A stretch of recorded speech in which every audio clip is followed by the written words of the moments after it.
We're going to revisit the contract because King's has been on the island for a very long time. The food needs to look presentable. That's the first thing.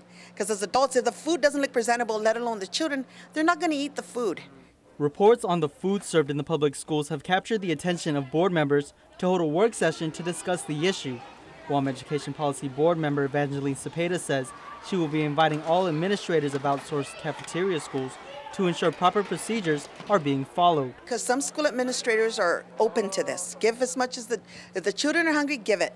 And other school administrators is we need to give in moderate proportion. As we showed you during our inspection, the quantity and quality of food being served in the contracted cafeterias versus the cafeterias still under GPSS.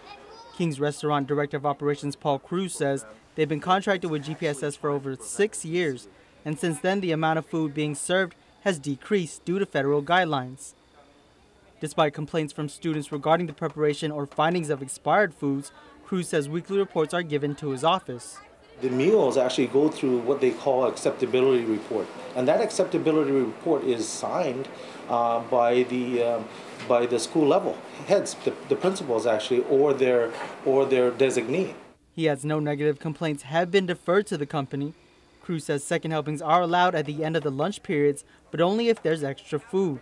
He says they have discussed increasing the amount of food served, but he says that goes against the National School Breakfast and Lunch Program. It's actually trying to prevent obesity, and obesity, obviously, everything's all in moderation. And if we do decide to go that route, are we really helping or are we contributing? So as weekly reports continue within the system, Cepeda stands by her decision to hold work sessions focusing on the quality and quantity of food served in GPSS. Because we're paying good money for this. We're paying King's Restaurant very good money for this, and we expect the best for our children. Nick Delgado, Pacific News Center.